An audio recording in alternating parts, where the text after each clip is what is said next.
Hello অ্যাসপাইরেন্টস, আজকের ভিডিওতে আমরা চাবাহার পোর্ট আর তাকে ঘিরে যে আন্তর্জাতিক স্তরে ভূ রাজনৈতিক চর্চা চলছে সেই নিয়ে আলোচনা করব। ঠিক আছে, আজকের ভিডিওটা একটু লম্বা হয়ে যাবে কারণ অনেকগুলো ফ্যাক্টর আছে, তো তোমরা পেশেন্টলি শোনো। Chabahar port and Jio politics around ইট, এই যে টপিকটা আছে, এই টপিকটা আমাদের কি কি পরীক্ষায় লাগতে পারে? পিএসসি মিসলেনিয়াস আর মেন্সে লাগতে পারে, অথবা ডাব্লিউবিসিএস এর প্রিলি আর মেন্সে এর থেকে এমসিকিউ আসতে পারে। ডাব্লিউবিসিএস এর ইন্টারভিউতে তো এটা জিজ্ঞেস করতেই পারে, এটা খুব ইম্পর্টেন্ট একটা টপিক। তো প্রথমে আমরা ব্যাকগ্রাউন্ড দেখে নিই এই টপিকটা। এই যে চাবাহার পোর্টটা তোমরা দেখতে পাচ্ছ, এখানে রয়েছে, এটা ইরান, এটা ইন্ডিয়ার ওয়েস্ট কোস্টটা। এখানে এই যে কান্দালা বন্দর রয়েছে, এখানে মুম্বাই পোর্ট আছে। এখান থেকে এই যে চাবাহার পোর্ট ইরান হয়ে এখানে ডিরেক্টলি আফগানিস্তানে যাওয়া যায়। তো এই পোর্টটা Sistan Baluchistan province of Iran এখানে সিচুয়েটেড। এর লোকেশন হচ্ছে গালফ অফ ওমান, এই জায়গাটা হচ্ছে গালফ অফ ওমান। আর এইটা হচ্ছে স্ট্রেট অফ হরমুজ, এই জায়গাটাকে বলে।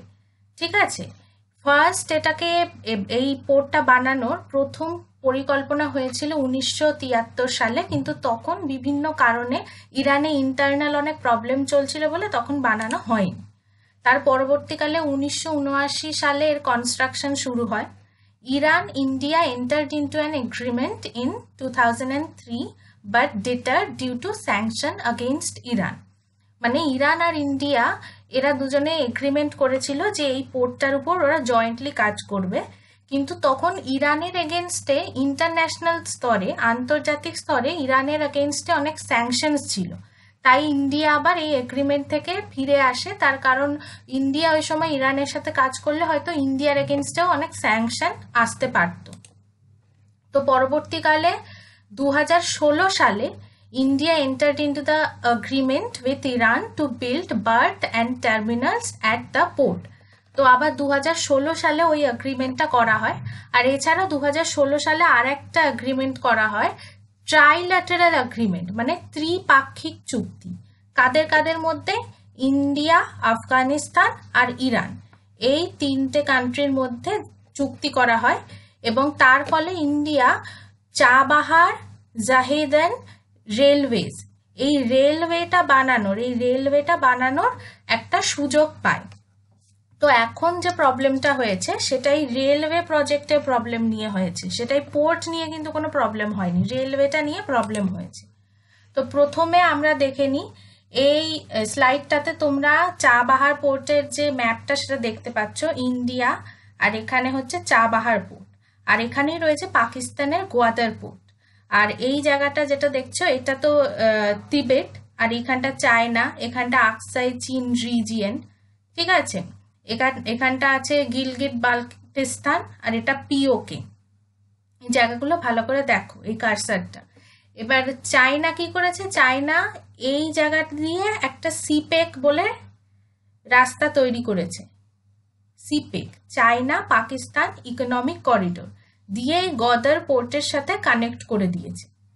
তো এইটাকে এর ফলে কি হচ্ছে, যখন ইন্ডিয়া আর চায়নার মধ্যে যদি লড়াই লাগে, তো এই দিক দিয়ে তো চায়না ইন্ডিয়াকে অ্যাপ্রোচ করতে পারবেই, কিন্তু চায়না খুব সহজে এইখান দিয়ে এসে ইন্ডিয়াকে এই দিক দিয়েও অ্যাটাক করতে পারবে। ঠিক আছে, আর তাছাড়া এই গদার পোর্টে চায়নার উপস্থিতির ফলে কি হচ্ছে, এই যে পুরো ইন্ডিয়ান ওশান রিজিয়ন, এই অ্যারাবিয়ান সি, বে অফ বেঙ্গল, এই সবটাই ইন্ডিয়ান ওশান রিজিয়নের ভিতরে আসে।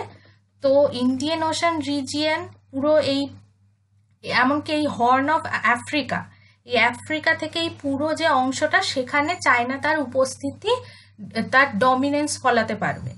চায়না এমনিতে সব জায়গাতে, ওইদিকে যে সাউথ চায়না সি আছে সেখানেও ডমিনেন্স আছে, এখানেও ডমিনেন্স ফলাতে পারবে। তো চায়নার এই উপস্থিতিটাকে কাউন্টার করার জন্যই ইন্ডিয়া এই চাবাহার পোর্টে ইন্টারেস্ট নিতে শুরু করেছিল।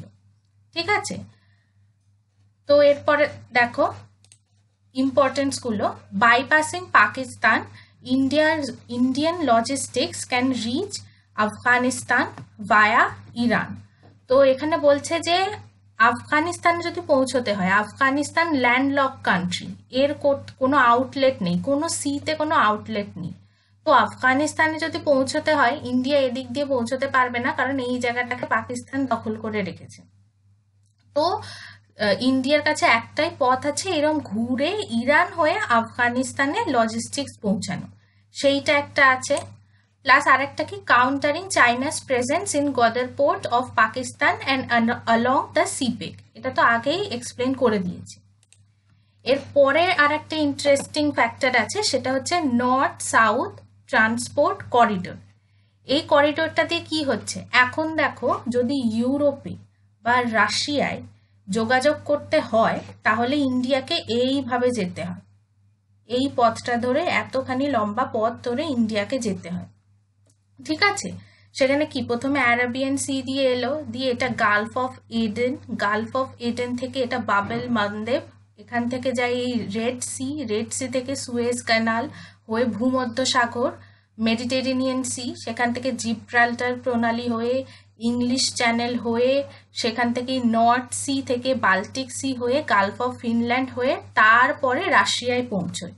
কিন্তু ইরানকে যদি ইন্ডিয়া অ্যাক্সেস করতে পারে, তাহলে ইন্ডিয়া খুব সহজেই রাশিয়াতে পৌঁছে যাবে। কি করবে, প্রথমে ইরানে যাবে, এখানে বান্দার আব্বাস পোর্ট আছে, সেখান থেকে ডিরেক্ট কি হবে, কাস্পিয়ান সিতে যেতে পারে, দিয়ে কাস্পিয়ান সি পার করে রাশিয়ায় পৌঁছে যেতে পারে, অথবা এইভাবে রোড দিয়েও রাশিয়ায় পৌঁছে যেতে পারে, তারপর রাশিয়া থেকে আবার ইউরোপের ভিতরে আসতে পারবে।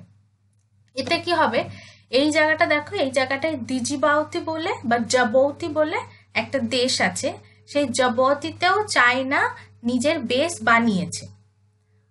তো এই রুটটা ইন্ডিয়া অ্যাভয়েড করে দেবে। প্লাস এই জায়গাটাতে অনেক পাইরেটস থাকে, তারা কি করে, এই জায়গাটাকে প্রায় ব্লক করে দেয়, দিয়ে বহু দিন ধরে, মাসের পর মাস ধরে যত কার্গো থাকে, লজিস্টিক্স থাকে, এখানে আটকে দেয়। তো ইন্ডিয়া কি করবে, এই প্রবলেমটাও বাইপাস করে যেতে পারবে।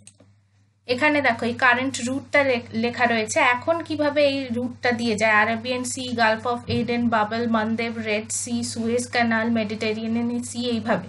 আর আইএনএসটিসি হলে ইন্ডিয়া থেকে সিধে বান্দার আব্বাস পোর্ট, সেখানে ইরান থেকে কাস্পিয়ান সি হয়ে রাশিয়া হয়ে ইউরোপ। সেই জন্য ইরানের অ্যাক্সেসটা থাকা ইন্ডিয়ার কাছে খুব জরুরি। আর একটা ফ্যাক্টর দেখো, অ্যাক্সেস টু সেন্ট্রাল এশিয়া। এই যে সেন্ট্রাল এশিয়া, এখানে সেন্ট্রাল এশিয়ার ম্যাপ আর সেন্ট্রাল এশিয়ান কান্ট্রিগুলোকে দেখা যাচ্ছে। এই কান্ট্রিগুলো সবকটা কিন্তু মোটামুটি ল্যান্ডলক কান্ট্রি, আর চায়নার খুব কাছাকাছি এই কান্ট্রিগুলো।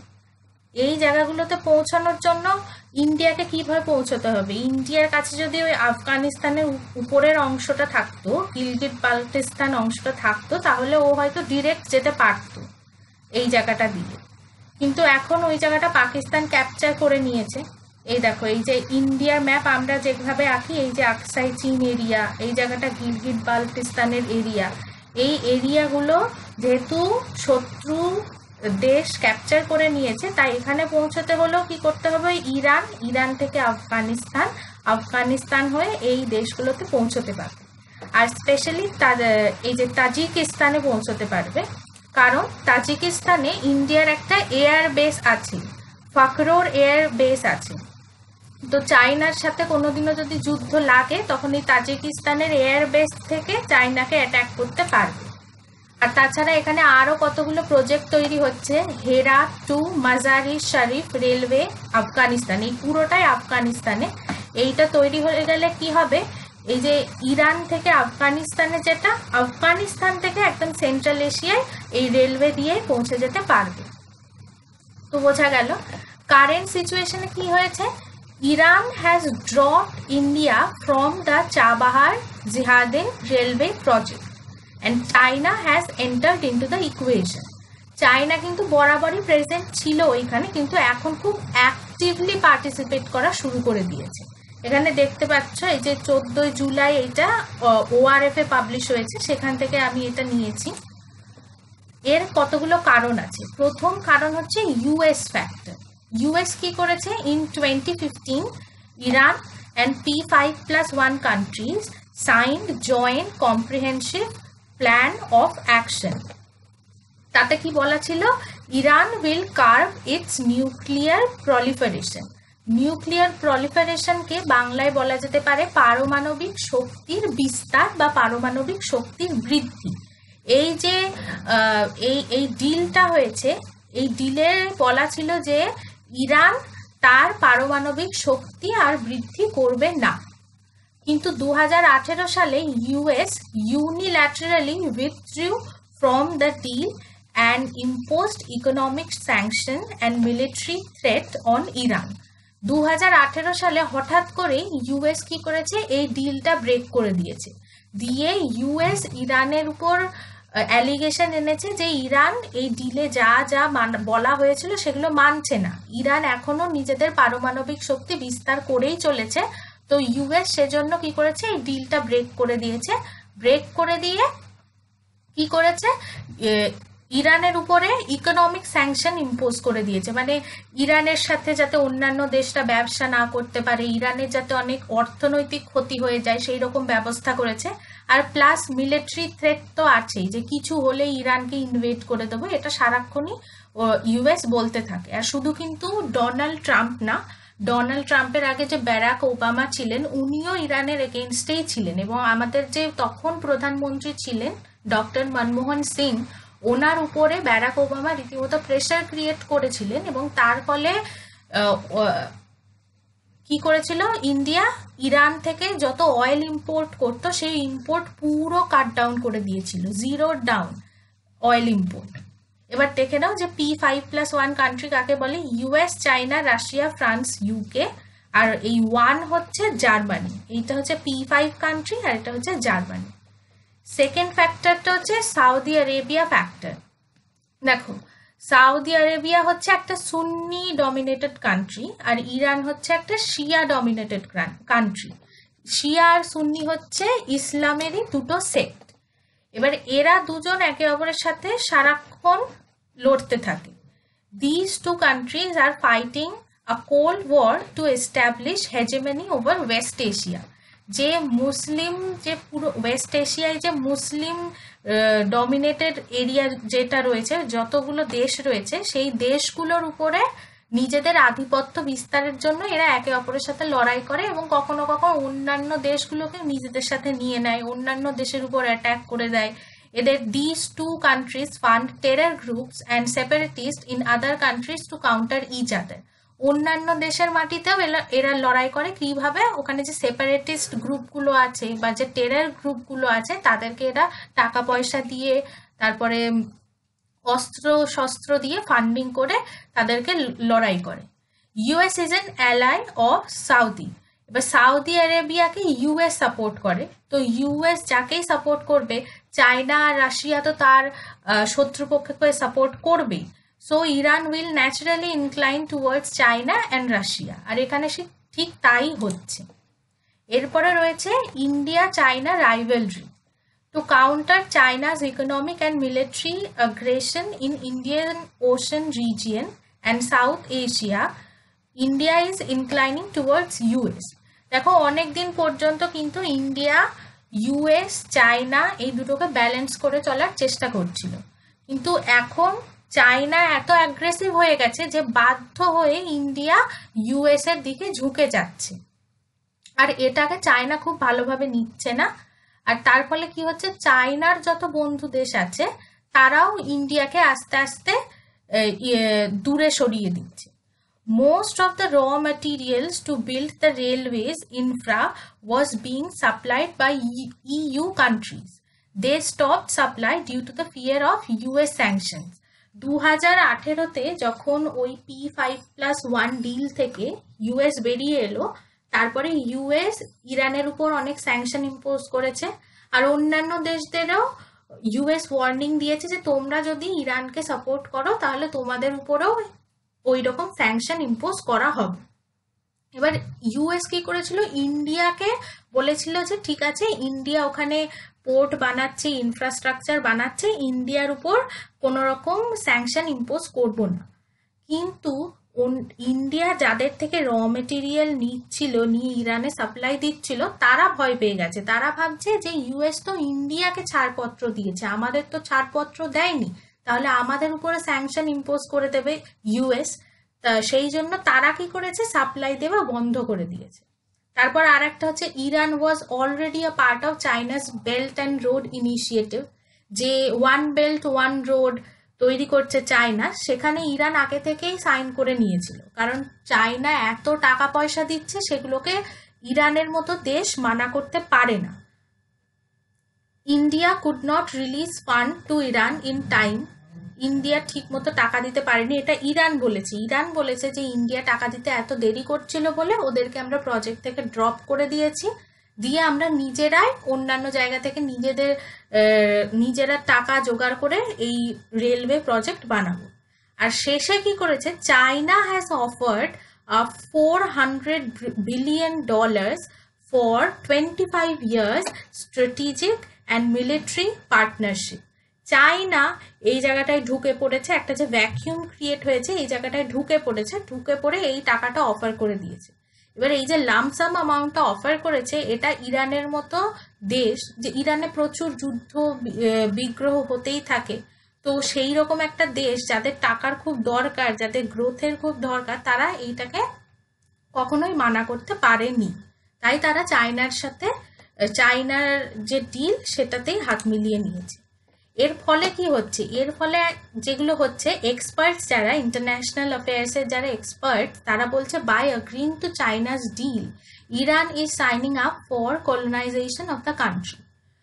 তার মানে বলছে যে এত টাকা যদি ইরান নিয়ে নেয় তাহলে কি হবে, পরবর্তীকালে ইরান তো এই টাকা ফেরত দিতে পারবে না, আর যদি একবার ফেরত না দিতে পারে তাহলে চায়না ইরানকে তখন কি করবে, এখন বলছে যে তোমরা আমার থেকে টাকা নাও, নিয়ে ইনফ্রাস্ট্রাকচার বানিয়ে সেখান থেকে যা লাভ হবে সেখান থেকে আমাকে টাকা ফেরত দিয়ে দেবে সুদ সমেত।